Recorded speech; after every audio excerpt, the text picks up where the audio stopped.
The Indiana Fever fans were chanting, "Sophie, Sophie." Going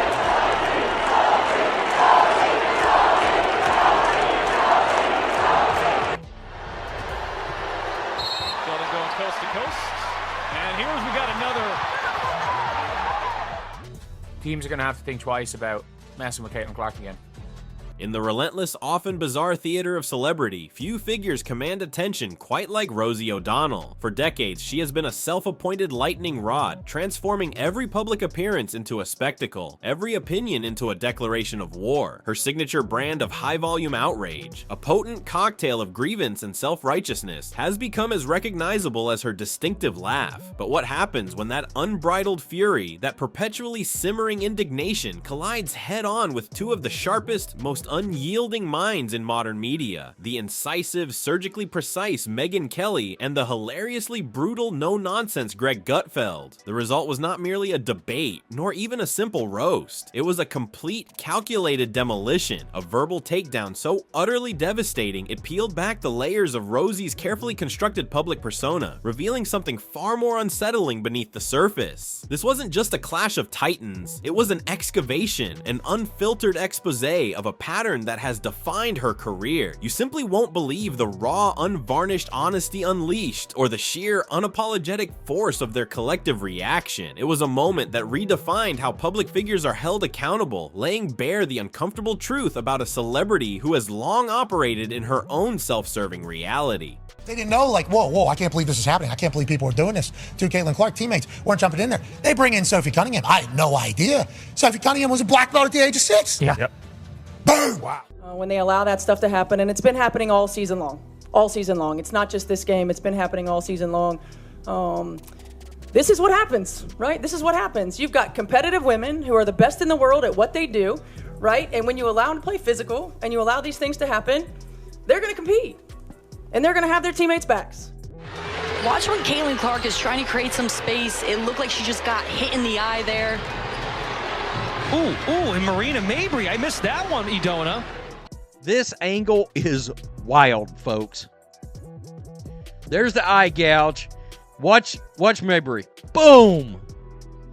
I mean, come on. It made me think if this was LeBron in the NBA, think if this was Steph Curry in the NBA, do you really think that the NBA would be allowing certain players in the NBA to go after LeBron the way that Caitlin was chucked to the ground? Do you think if another player came up, blindsided LeBron, chucked him to the ground after he had just been poked in the eye, that the NBA would be like, oh yeah, technicals, nobody's ejected, just a common technical foul? That would never happen. It would never happen. From the very first flash of the spotlight, Rosie O'Donnell meticulously cultivated a specific image. But in recent years, nothing defined her more profoundly than her dramatic public vow. If Donald Trump were to win the presidency, she declared, she would pack her bags and leave America. It was a bold, performative promise, echoed by countless other celebrities who then conspicuously failed to follow through. Yet Rosie for once was true to her word, choosing the seemingly tranquil pastures of Ireland as her new sanctuary. Her justification was painted in broad, self-sacrificing strokes. She was a martyr for her family, specifically citing the ominous shadow of Project 2025 and the perceived dire need to protect her non-binary child from an imagined impending dystopia. She spoke of being welcomed with open arms, declaring no regrets about her drastic departure. But a nagging question lingered in the minds of many. Was this genuinely a principled stand? A courageous act of conviction, or simply another elaborate act in a long-running self-serving drama? Savvy commentators and the public alike quickly observed a glaring disconnect. Here was a celebrity who claimed to flee a country she despises, yet remained its loudest, most persistent, and frankly most obsessive critic from afar, a self-imposed exile who never truly left the battle. Even as good as that rating was, Caitlin Clark's good for about 1 million extra viewers. And I mean, when I tell you social media is setting the WNBA on fire right now, not in a good way, that's the understatement. That's a flagrant foul. It's a hard foul. And I truly think that this was a message that she was sending to the leagues, to the officiating, just like to everybody, because it is, if you are watching any of these games, you are seeing that there is a disparity in the way that it's being officiated, and the Indiana Fever are held to a standard that no other team is held to. Rosie's public presence has always been a masterclass in the art of self-generated chaos. Her entire brand, her very essence, feels like that one perpetually agitated relative who dominates every single holiday gathering, demanding all available attention, hijacking conversations with unsolicited, often overly dramatic personal sagas, and yet, somehow, always expects to take all the leftovers home. It is a relentless, high-volume performance, a relentless microwave beep at full volume just as you're about to lose your composure. Remember her now infamous bewildering appearance on And Just Like That, the Sex and the City reboot, where she bafflingly portrayed a nun in a bizarrely intimate scene with Cynthia Nixon's character? The internet, as one, recoiled in a collective gasp of bewilderment and slight nausea. That scene, in its sheer awkwardness, perfectly encapsulated Rosie's often desperate, often misguided struggle for relevance, a frantic attempt to shock and awe that consistently lands flat, leaving viewers more bewildered than genuinely entertained. Watching her current attempts at staying in the public eye is akin to witnessing a slow-motion car wreck, where the driver repeatedly crashes their own vehicle and then, with a flourish, declares it avant-garde performance art, a profound statement on modern existence. All right, enough is enough. You know, at some point, the line gets crossed too often where something needs to be done and things need to be corrected. Again, the league's been handed this miracle, this beacon of light, while it was down in some dungeon in the basement on life support, and it was never turned a profit, lost $40 million last year.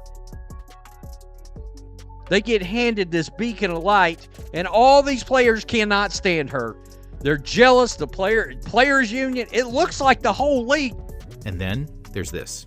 So this is a petition to get Sophie Cunningham removed from the WNBA. Where she displayed tonight was disgusting. It is impossible to tell the full saga of Rosie O'Donnell without dedicating significant attention to Donald Trump. Their feud, born from a seemingly innocuous public slight, quickly escalated, becoming the defining characteristic of her very identity. It evolved into a personal vendetta she clung to with unwavering, almost pathological ferocity long after the rest of the world had moved on to other, more pressing matters. This relentless, consuming animosity didn't just shape her public persona, it became her public persona. It fueled her every piece of commentary, dictated her every outrage, and conveniently served as the readily available scapegoat for any perceived career setback or personal misfortune. This perpetual narrative of victimhood, the constant refrain of being wronged, was precisely the target Megyn Kelly so expertly, so surgically dismantled. Kelly, renowned for her cold, calculated precision and her ability to cut through noise, looked at Rosie's behavior not as a political statement, nor even a genuine grievance, but as a stark, cautionary tale of a personality utterly consumed by bitterness and an almost pathological inability to move forward. She didn't just criticize, she systematically deconstructed Rosie's arguments, exposing the glaring inconsistencies, the often childish fallacies, and the deep underlying current of self-pity that flowed through every statement. Kelly's approach was akin to a seasoned lioness patiently, calmly, yet utterly dominantly confronting a raccoon attempting to deliver a TED Talk, direct, unforgiving, and utterly, absolutely dominant. The anti-Clark fans, I am seeing them not only celebrate Kiki Iriafen in this situation, but say that Sophie Cunningham was at fault for what happened, and she got what she deserved, and saying good job Kiki Iriafen. We are seeing literal people, not threats of violence, but people encouraging violence against a player. And that's not on. That's not on for nothing. There are people literally out there encouraging violence against Sophie Cunningham. And these are the people that want to say another fan base is the worst fan base in the WNBA, and they're encouraging literal violence against players.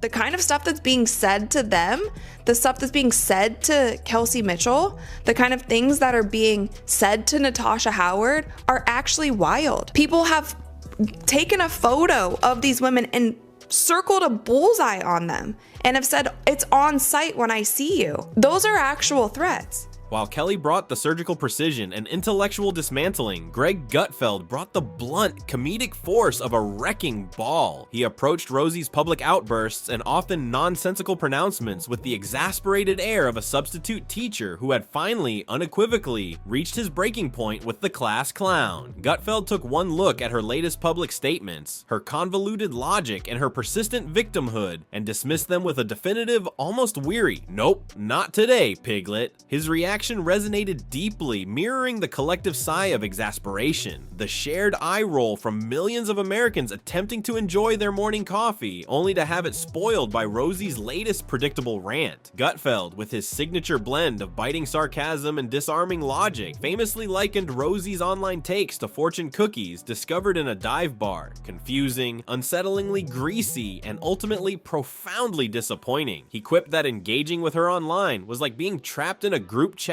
with a drunk raccoon who had somehow, inexplicably, stumbled upon Wikipedia and decided to share its newfound wisdom. Her logic, he famously quipped, was like a malfunctioning Roomba, bumping repeatedly into reality, spinning in frantic, meaningless circles, making a lot of incessant noise, and yet somehow convinced it was accomplishing something profoundly important. It was a brutal yet undeniably accurate assessment. Guys, it's actually insane how viral this has already gone. There's so many NBA accounts who are tweeting it. I was getting ESPN notifications about it. Like, it is wild how much traction. Sophie Cunningham's jersey has sold out. I repeat, the Sophie Cunningham Fever jersey has sold out. They got beat up by the enforcers, but Sophie Cunningham has responded to the petition by just retweeting a freaking post about her jersey being sold out. That is a response. That is quote tweeting her the petition. Like, that is the best way of going about it.